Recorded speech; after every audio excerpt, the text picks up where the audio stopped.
We found a rope hanging from a branch, swaying even though there was no wind. It hung in a small clearing about half a mile beyond the marked trail, past the last wooden sign that warned hikers to turn back before dusk.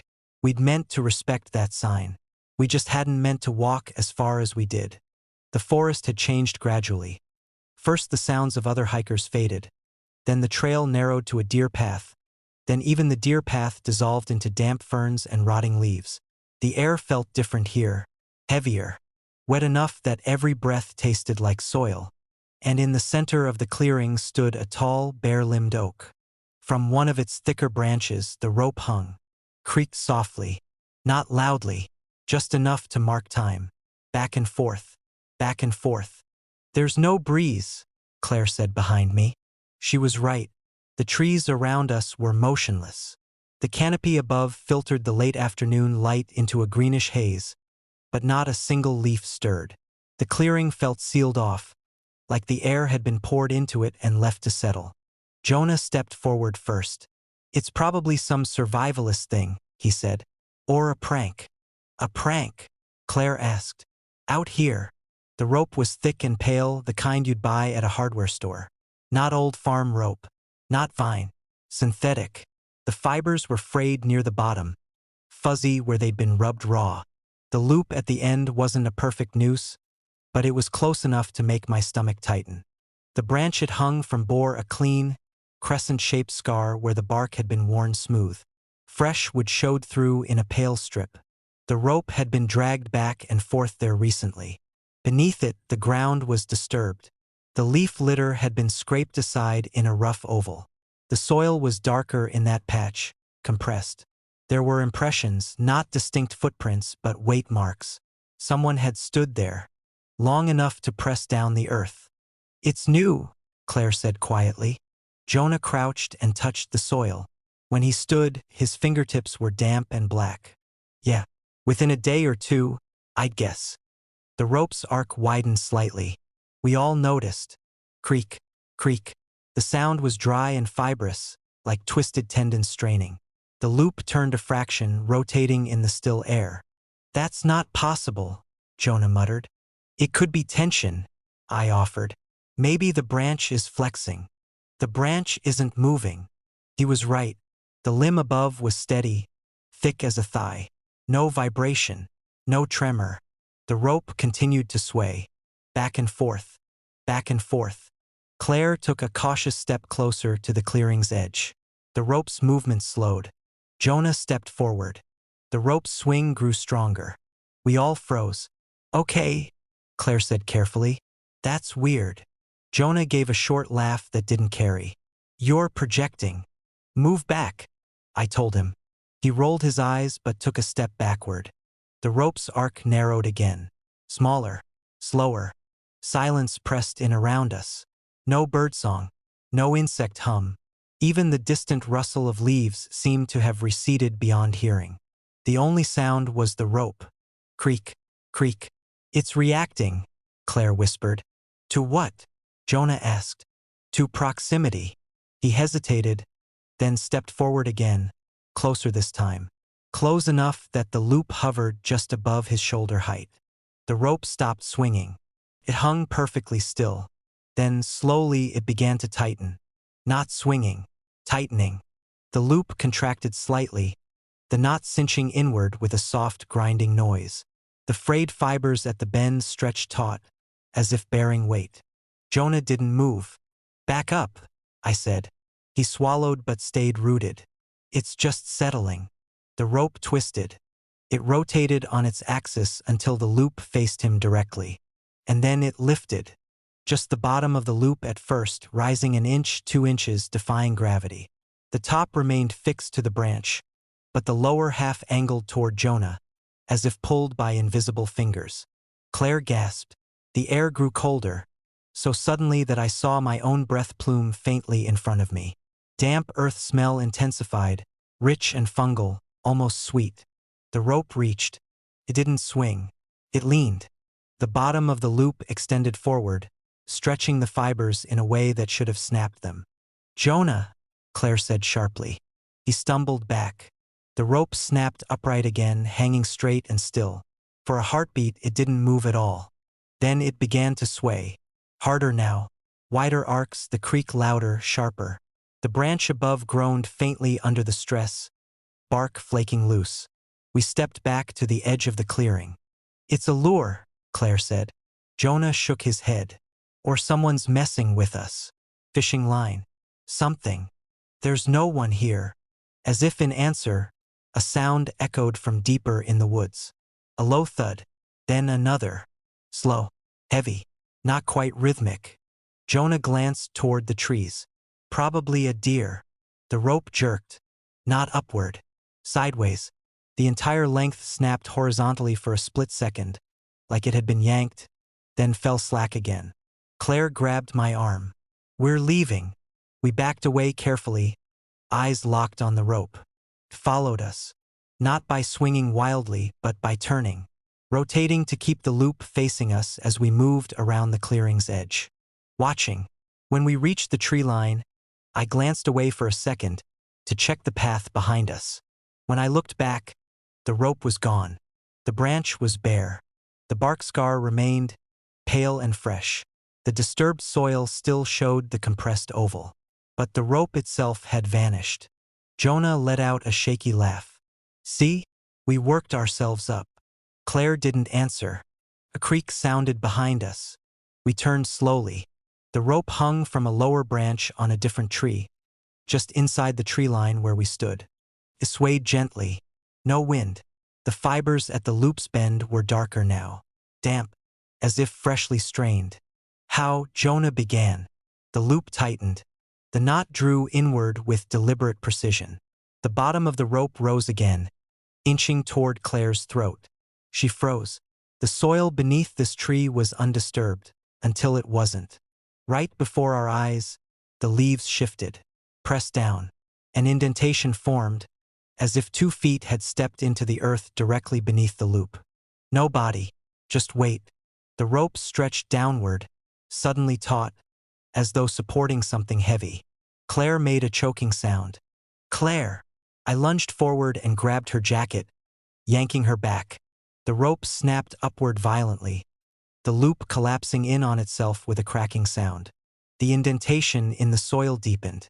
For a moment, the rope hung straight and still, pulled tight by nothing visible.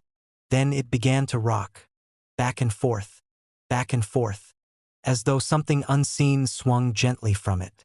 We ran. Branches whipped our faces. Twigs snapped underfoot. The forest sounds returned in fragments.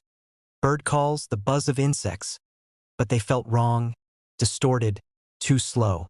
We didn't stop until we saw the faint orange glow of the campground lanterns through the trees. When we burst onto the main trail, gasping, the world felt normal again. Voices drifted from campsites.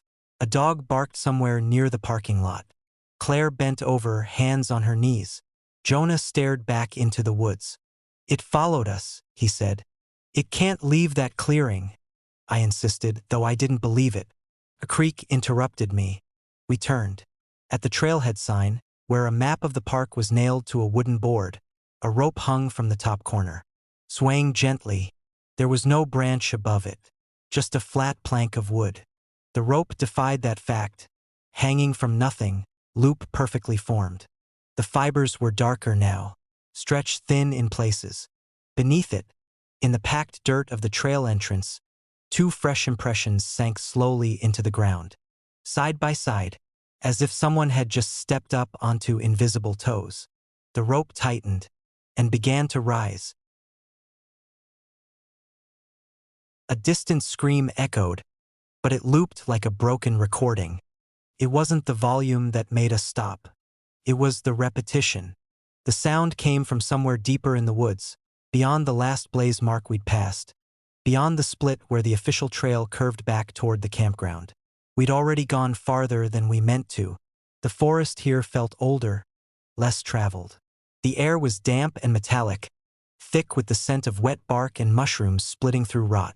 The scream rose, sharp and human, cut off abruptly. 3 seconds later it came again. Same pitch, same length, same ragged break at the end. like someone's breath had been snatched away at precisely the same moment. Claire slowly lowered her water bottle. "Did you hear that?" Jonah nodded, but his expression was confused rather than alarmed. "Yeah." The scream came again. Exactly the same. Not just similar. Identical. The same tremor in the middle. The same high, tearing note at the end. Then silence. The forest seemed to recoil from it. No birds called. No insects buzzed.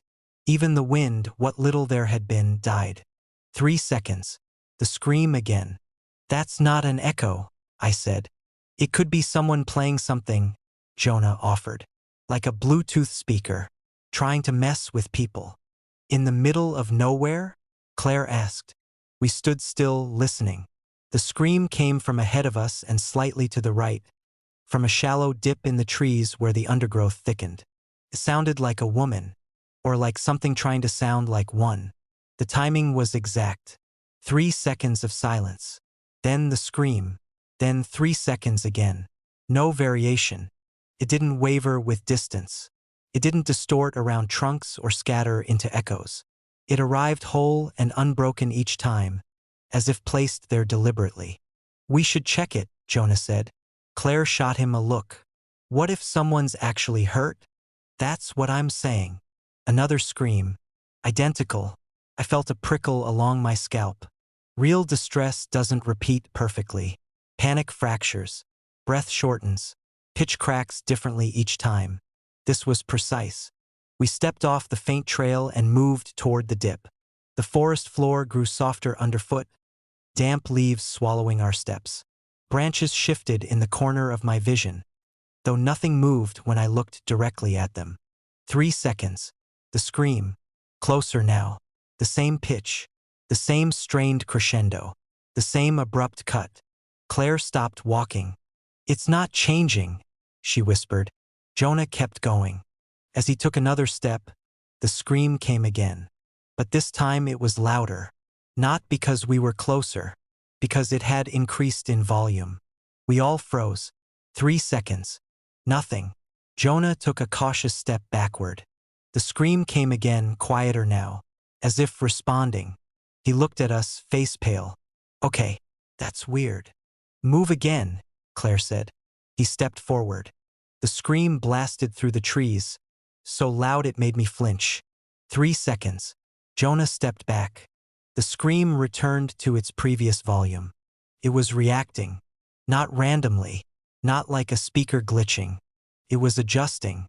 "It's tracking us," Claire breathed. The forest felt tighter somehow. The trunks closer together. The light dimmer beneath the canopy, even though it was still early afternoon. We edged forward together this time. The scream came on schedule. Same pitch. Same emotional tone. Raw, desperate, frozen in that single moment of terror. 3 seconds. Again. We reached the edge of the dip and saw nothing. No speaker. No person. Just a shallow depression between trees. Ferns bending inward as if pressed down recently. The soil was disturbed in small arcs, like something had paced there. The scream came again. It didn't echo off the trees here. It seemed to originate from the center of the clearing. From empty air. Jonah circled slowly, scanning the ground. Someone could have hidden a device. Claire shook her head. "Where?" 3 seconds. The scream. It didn't waver as we moved around it. It stayed fixed at the center, as if pinned to that spot in space. Then I did something stupid. I called out, "Hello!" The word barely left my mouth before the scream cut in, overlapping my voice. But this time it was slightly off. Not in pitch. In timing. It interrupted me. 3 seconds. Silence. Claire stared at me. "It changed." "No, it didn't," Jonah said quickly. "It did. It cut you off." We stood there, breathing damp air that felt too cold in my lungs. 3 seconds. The scream. But this time, just at the end, beneath the tearing pitch, I heard something else. A hitch. A consonant. Like the beginning of a word. Jonah heard it too. I saw it in his face. That wasn't there before. Claire shook her head violently. "We're leaving," She turned around. The scream erupted behind us. Not ahead. Behind. We spun. The sound now came from the path we'd used to enter the dip. Same pitch. Same length. But relocated. 3 seconds. Again. Directly behind us. It moved, Jonah whispered. No, Claire said. No, it's bouncing around. It's not echoing, I said. It's repositioning. The forest had gone utterly silent now. Not even the creak of branches. Not even our own footsteps seemed to register fully. 3 seconds. The scream again. But lower. Just slightly. The pitch had dropped half a note. And at the end it lingered. Not cutting off cleanly this time. Instead, the final second dragged out into something almost articulate. A shape inside the sound. We backed away from it, stepping toward the original clearing. 3 seconds. The scream. Closer. Too close. It didn't feel distant anymore. It felt like it was just beyond the trees, just out of sight. Run, Claire said. We turned and ran uphill, scrambling over roots and slick leaves. 3 seconds. The scream sounded directly behind my right ear. Not echoing. Not projected. As if someone had leaned in and played it from inches away. I nearly fell. Jonah grabbed my arm and pulled me upright. 3 seconds. The scream again. But this time it didn't reset cleanly. The pitch sagged in the middle, warping. The identical pattern fractured. The end stretched longer than before. And beneath it, clear as breath on my neck, a word emerged. Help! It wasn't layered under the scream. It was the scream. The emotional tone shifted. Less raw terror. More coaxing. 3 seconds. Silence stretched to 4. Then 5. Then nothing. No scream. The forest remained frozen. Claire's voice shook. It stopped. Jonah didn't answer. Slowly, carefully, we turned in a full circle. The woods looked the same. Except they didn't. The dip we'd stood in was gone. Or rather, we weren't at its edge anymore. We were deeper in. The trees around us were unfamiliar. Thicker trunks, darker bark. The faint path we'd used had vanished beneath undisturbed leaves. We hadn't felt ourselves move. A soft intake of breath came from somewhere ahead. Not a loop. Not identical. A single, shaky inhale. Then, a distant scream echoed, but it looped like a broken recording. The words came out in Claire's voice, perfectly pitched, perfectly timed, from somewhere between the trees. 3 seconds. Silence. Claire's face drained of color. I didn't. The scream erupted again, now layered with something else. Our breathing. Looped. Repeating. 3 seconds. The forest waited, as if listening to see who would answer.